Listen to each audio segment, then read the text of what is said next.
Welcome everyone, this is कुसुम। हमने अपनी पिछली वीडियोस में history and growth of radio in India यानी भारत में रेडियो के इतिहास एवं विकास के 5 चरणों पर चर्चा की थी, जिनका लिंक मैं नीचे डिस्क्रिप्शन बॉक्स में दे रही हूँ।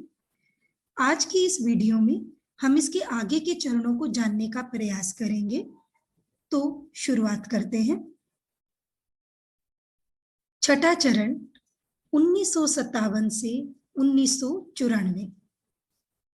In 1957, the name of All India Radio was changed to Akashvani, which was looked after by the Ministry of Information. Akashvani Sanskrit का एक शब्द है जिसका अर्थ है आकाशीय घोषणा यानी अनाउंसमेंट या आकाश से आवाज। At the time of independence, there were only 6 radio stations in the country.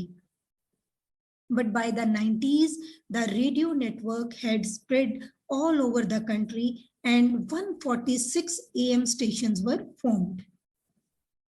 All India Radio offers programs in English, Hindi, as well as regional and local languages too.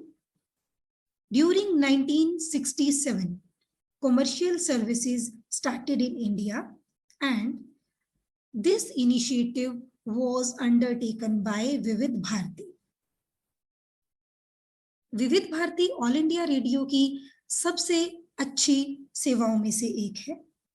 इसका नाम मोटे तौर पर विविध भारतीय के रूप में अनुवादित है और इसे व्यावसायिक प्रसारण सेवा यानी कॉमर्शियल ब्रॉडकास्टिंग सर्विस भी कहा जाता है।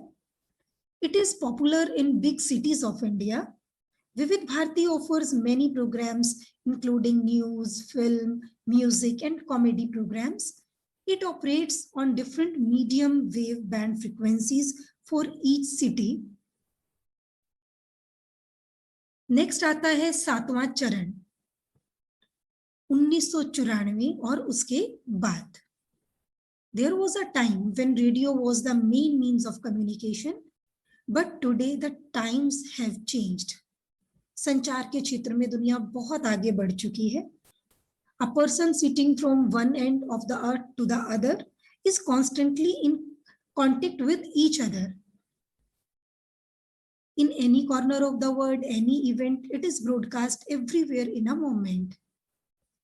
तेज गति से चल रहे इस दौर में रेडियो की बात आपको अब अटपटी सी लगती होगी, लेकिन यह सच है कि किसी जमाने में रेडियो की अपनी एक अलग शान थी।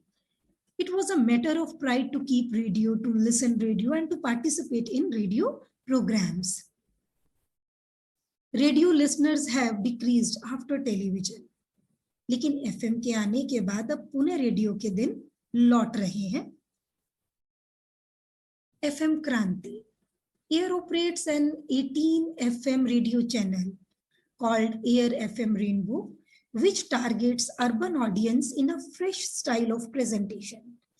FM Rainbow, formerly FM1, is a metro channel using Hey English, which broadcasts a mix of Hindi film music and Western pop music. It was initially designed to broadcast only classics of music, drama, and literature. Air is switching from analog to digital in a phased manner. आजादी के बाद की बात करें तो भारत में radio सरकारी नियंत्रण में ही रहा है। आम आदमी को रेडियो चलाने की अनुमति देने हेतु अनेक क्षेत्रों से दबाव आया।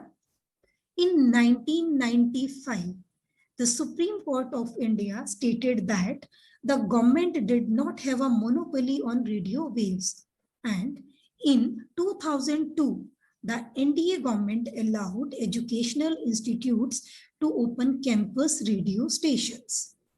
उसके बाद 2006 में यूपीए सरकार ने स्वयंसेवी संस्थाओं को रेडियो स्टेशन चलाने की अनुमति दी, परंतु इन स्टेशनों से समाचार या समसामयिक विषयों यानी करंट अफेयर्स पर चर्चा के प्रसारण पर पाबंदी है।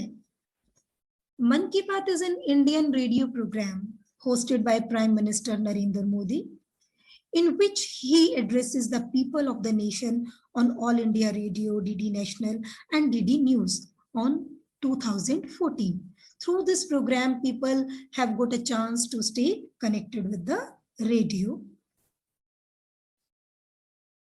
अब तक हमने भारत में रेडियो के इतिहास और विकास को प्रगति और विकास के अनुसार अलग अलग स्लॉट और विभिन्न चरणों में विभाजित करके समझा। एंड अपनी अगली वीडियो में हम एक नए टॉपिक के साथ फिर मिलेंगे। तब तक stay safe, stay healthy, good luck and thank you.